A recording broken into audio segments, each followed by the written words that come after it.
नमस्कार दोस्तों, आज की वीडियो काफी इंटरेस्टिंग होने वाली है बिकॉज आज हम डिस्कस करने वाले हैं यूएसए और चाइना के बारे में।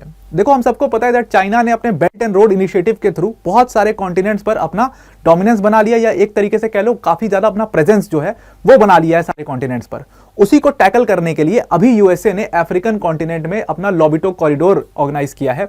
और इस लॉबिटो कॉरिडोर से बेसिकली यूएस क्या करना चाह रहा है, एक तो अपने डिस्टेंस को कम करने की कोशिश कर रहा है, दूसरा चाइना के बेल्ट एंड रोड इनिशिएटिव को काउंटर करने की भी कोशिश कर रहा है। ये सारी चीजें आप इस वीडियो के अंदर में समझ जाओगे बहुत ज्यादा डिटेल में, किस तरीके से इंडिया जो है वो अफ्रीकन कॉन्टिनेंट पर देख रहा है, किस तरीके से यूएसए अपने अफ्रीकन कॉन्टिनेंट पे प्रेजेंस बनाने की कोशिश कर रहा है, चाइना तो खैर बेल्ट एंड रोड इनिशिएटिव के थ्रू कर ही रहा है। ये सारी चीजें आपको इस वीडियो में मिल जाएंगी। तो चलिए वीडियो स्टार्ट करते हैं। देखो, सबसे पहले देखो, चाइना को अगर आप बेल्ट एंड रोड इनिशिएटिव को समझोगे तो सेंट्रल एशिया में सबसे पहले गया। सेंट्रल एशियन जो कंट्रीज हैं, आपको पता है दैट वो रशिया यूएसएसआर की पार्ट हुआ करती थी। डिसइंटीग्रेशन के बाद अलग हो गई ये सारी कंट्रीज, लेकिन रहती हमेशा से रशिया का डोमिनेंस काफी सारा था सेंट्रल एशिया में। उस डोमिनेंस को कैसे खत्म किया चाइना ने, वहां पर बेल्ट एंड रोड इनिशिएटिव लेकर के गया, बहुत सारा इन्वेस्टमेंट किया, धीरे धीरे वो सारी कंट्रीज चाइना के साथ अलाइन हो गई। उसके बाद वो मूव किया मिडिल ईस्ट के तरफ में, और मिडिल ईस्ट में आप देखो कि दो सबसे बड़े प्लेयर को उसने पिक किया, यानी कि सऊदी अरेबिया और ईरान को। दोनों के बीच में 2023 में एक अग्रीमेंट कराने की कोशिश की, जहां पर वो दोनों के बीच में अग्रीमेंट को ब्रोकरेज कौन कर रहा था, चाइना कर रहा था, कि आप दोनों अपने बीच में सुलह कर लो, कोई लड़ाई झगड़ा मत करो, ताकि जो मिडिल ईस्ट है वो शांत रहे, स्टेबल रहे, और मैं अपना मिडिल कॉरिडोर का काम मिडिल ईस्ट में कर पाऊं। अच्छा, मिडिल कॉरिडोर या ये सब कॉरिडोर जो सेंट्रल एशिया के अंदर में ये सब बना रहा है, अगर आपको उसके बारे में नहीं पता है तो जैसे जैसे रिसेंट अपडेट्स आएंगे, जैसे जैसे हम जियोपॉलिटिक्स को कवर करेंगे, जो नई नई न्यूज आएंगी, उसमें मैं आपको एक एक चीज बहुत डिटेल में बता दूंगा। तो मिडिल कॉरिडोर में उसने इन्वेस्ट किया मिडिल ईस्ट के अंदर में। अब उसी तरीके से उसी कड़ी में वो मूव कर चुका है अफ्रीकन कॉन्टिनेंट में बेल्ट एंड रोड इनिशिएटिव के थ्रू। अब जैसे ही अफ्रीकन कॉन्टिनेंट में बेल्ट एंड रोड इनिशिएटिव के थ्रू गया है चाइना, वहां पर यूएस जो है वो अपना लॉबिटो कॉरिडोर लेकर के आ रहा है उसी बेल्ट एंड रोड इनिशिएटिव को काउंटर करने के लिए। दोनों चीज करेगा यूएस इससे, एक तो अपनी डिस्टेंस कम करेगा, आगे कैसे करेगा आगे समझेंगे, और चाइना के बेल्ट एंड रोड इनिशिएटिव को कैसे काउंटर करेगा वो भी समझना। अब देखो, चाइना ने जो अपना बेल्ट एंड रोड इनिशिएटिव लेकर के जैसे ही अफ्रीकन कॉन्टिनेंट में गया, 52 अफ्रीकन कंट्रीज ने सीधा सीधा चाइना के साथ अपनी एमओयूज को साइन भी कर लिया, बिल्कुल बिना टाइम लगाए। और सिर्फ जो 3-4 कंट्रीज जैसे एरिट्रिया, माली, बेनिन, इन जैसी कंट्रीज ने ही सिर्फ ये अग्रीमेंट एमओयू साइन नहीं किया है। ये एमओयू साइन करना क्यों इंपॉर्टेंट है आप समझना। ये एमओयू कोई बाइंडिंग कॉन्ट्रैक्ट नहीं होता है, लेकिन इस एमओयू से फायदा ये है कि एक मैसेज तो क्लियर चला गया पूरी दुनिया के सामने कि अफ्रीकन कॉन्टिनेंट पे जितनी कंट्रीज हैं, उनकी जो लोकल गवर्नमेंट्स हैं, वो चाइना के बेल्ट एंड रोड इनिशिएटिव को बहुत ज्यादा वेलकम करती हैं। ये मैसेज क्लियर चला गया। अब जिन कंट्रीज ने इस पर साइन नहीं किया है, उन कंट्रीज को कैसे मैनिपुलेट कर रहा है चाइना, कि देखो एरिट्रिया के अंदर में जो गोल्ड माइन है वहां पर इन्वेस्टमेंट कर दी है। बेनिन के प्रेसिडेंट का एक बड़ा शॉकिंग स्टैंस दिखा, उन्होंने दो कंपनी, यानी कि जो बोलोर कंपनी है जो कि फ्रेंच कंपनी है, और दूसरी जो वहां की लोकल कंपनी थी पेट्रोलिन, ये दोनों कंपनी बेसिकली एक रेल कॉरिडोर बना रही थी, रेल प्रोजेक्ट बना रही थी, जो कि बेनिन को नाइजर से कनेक्ट करता था।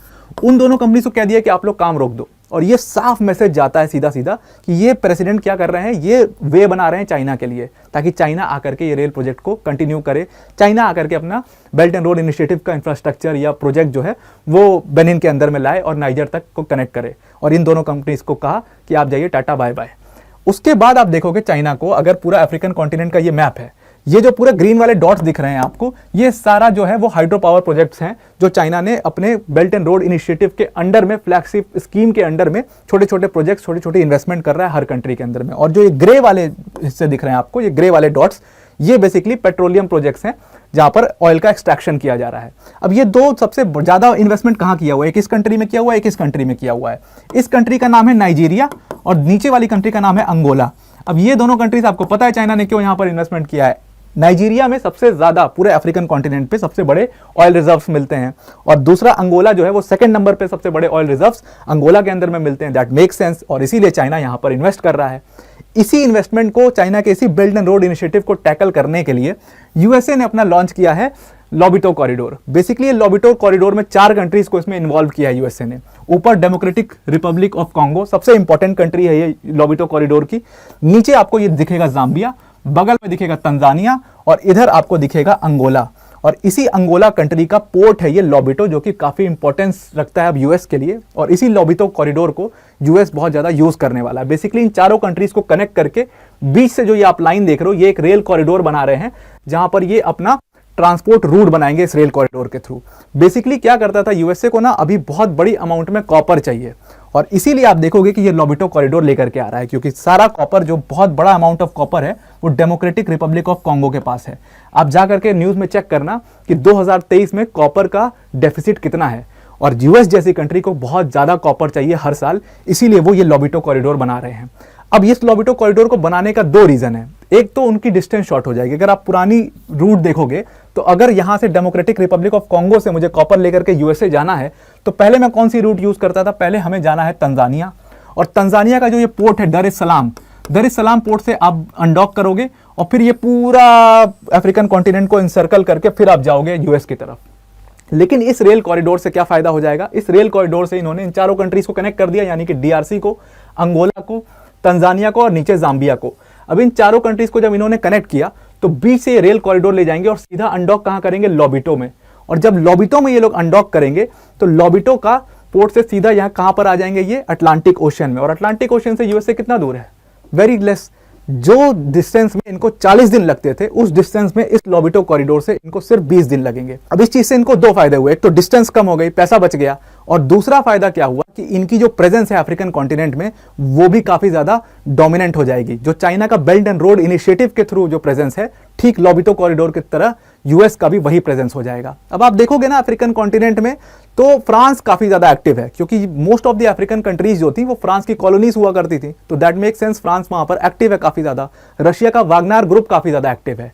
अब जब ये सारी कंट्रीज जो है वो अफ्रीकन कॉन्टिनेंट की तरफ देख रही हैं वहां के मिनरल्स के लिए, वहां के ह्यूज रिसोर्सेज के लिए, और most of the African countries आप देखोगे ये डिस्टर्ब्ड कंट्रीज हैं, तो अगर कोई भी बड़ी कंपनी जाती है वहां पर काफी इन्वेस्टमेंट करती है, तो उस कंट्री के पॉलिटिकल सिनेरियो में वो काफी ज्यादा होल्ड रखती है अपना, और उस कंट्री को भी काफी ज्यादा होल्ड करती है। वहां से लेबर भी काफी सस्ता मिल जाता है, तो इसीलिए सारी कंट्रीज अफ्रीका भाग के जा रही हैं।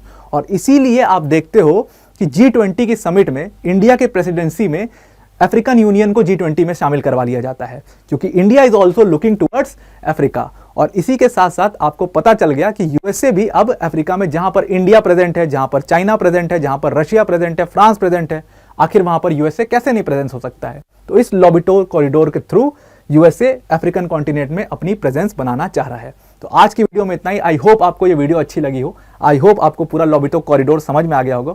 आज के लिए इतना ही। Thank you and have a nice day.